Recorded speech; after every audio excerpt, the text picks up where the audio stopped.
Crime, vandalism, roller skates. What happens to a nation when we are no longer beholden to empirical laws?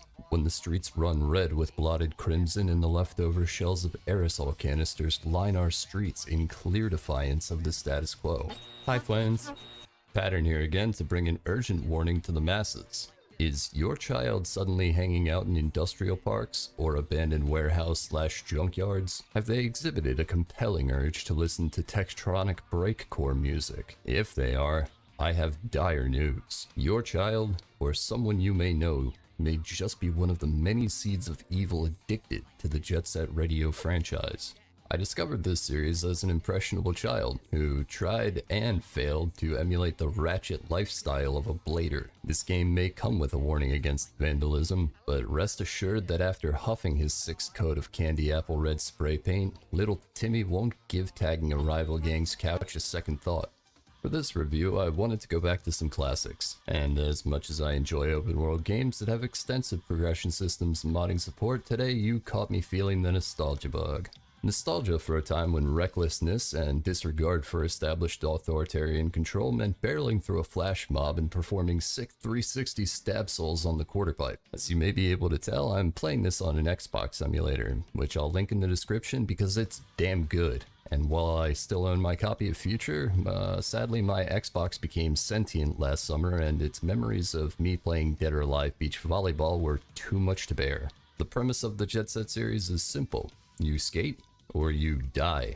You assume control of a number of playable characters, most of whom wear shoes large enough to make even Sora from Kingdom Hearts envious, but we'll get to them later.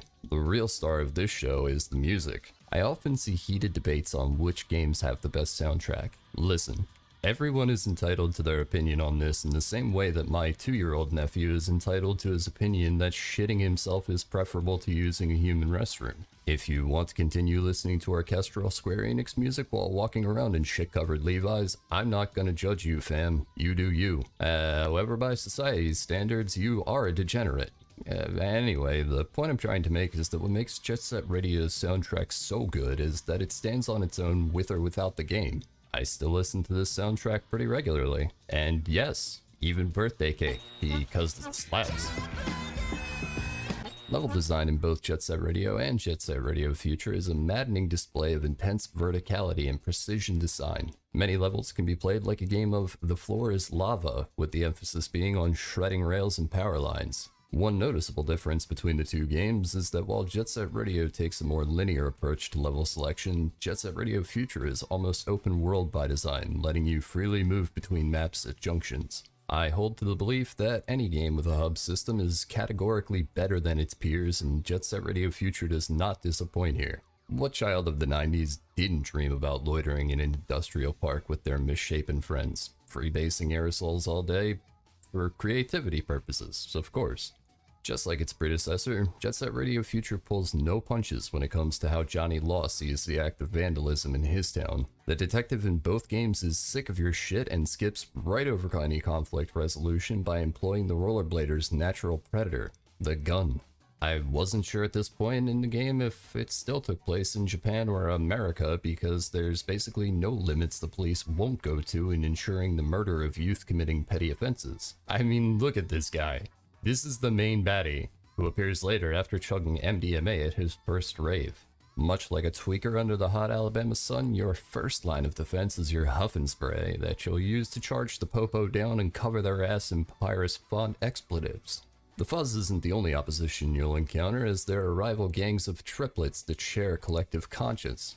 No, seriously, every gang has 3 members that are identical twins, leading to the belief that if you are a triplet, you're inherently bad and have no right to stake your claim on the Dogenzaka uphill. I don't actually have a lot of criticism for Future. The game is now 20 years old and still visually holds up better than most from that era. However, even in its prime, it could be argued that a lack of direction can get annoying. If you miss an audio note on where to go next, there's no explicit guide to remind you, and while traversing maps is fairly quick, you'll backtrack a lot throughout the game, making it feel like a chore. Handling is improved in Future, but due to the magnetic nature of rail travel, can also lead to shit like this. The game is fully playable and beatable with any of the characters, however each have their own stats. Some characters share stats with others, making them more like an alternate version.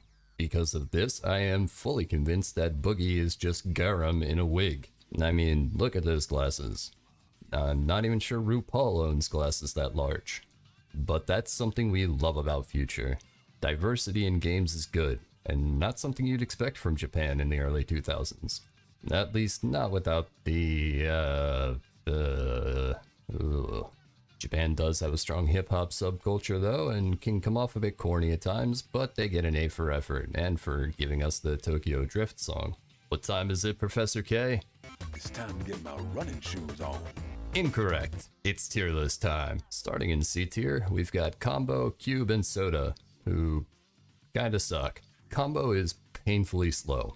Cube and Soda can only carry 25 cans of spray, making both shitty picks all around. The majority of the cast lands in B tier, with Korn, Garam, Writhe, Yo-Yo, Boogie, Clutch, and even the secret unlock Pots. Respectable, but lacking in one form or another. Our A-listers are mostly unlockables, but Beat and Jazz are accessible fairly early and do everything, along with the leader of the Rokaku, Goji, and his alter ego Akuma, and your homebot Roboy. S tier is reserved for the best of the best, the cream of the jet set crop, if you will. Zero Beat will kick your ass, graffiti his name on your butt cheeks, then call your parents to tell them what a disappointment their child is while flawlessly performing TikTok dances on your grave. And Gum can corner. While that may not sound as impressive as our other S-lister, the difference in handling is night and day, making Gum the easy choice for best girl.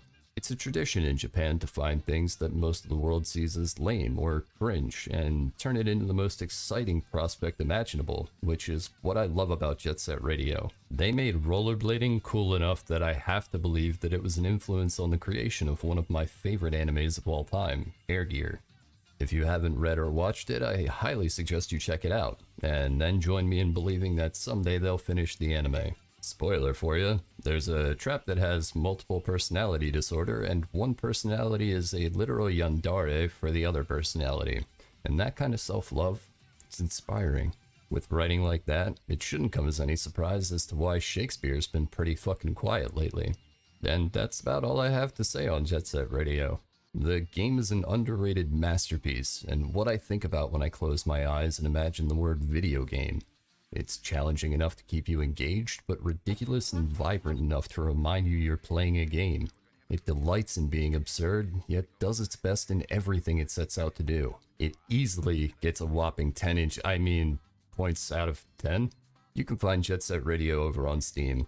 And although there's no modern release for Future, I assume that everyone already legally owns a copy, so feel free to check out the emulator and dig up an ISO for some upscaled graphics. A big thanks to those that keep watching and have helped grow the channel. Leave a like, subscribe, and check out the Twitter if you want to see more. I'll be setting up a Discord soon to get feedback and suggestions on games you'd like to see me partially describe until I go off on a tangent about how it reminds me of something else. Like this one time at Sk8 camp, we got all wrecked on skooma biscuits and lit a chunk. Okay, Professor K, roll credits. Space, baby! Jet Set Radio! We're kicking it live, even in the furthest reaches of the galaxy. And to all you aliens out there, I know you're planning to invade us.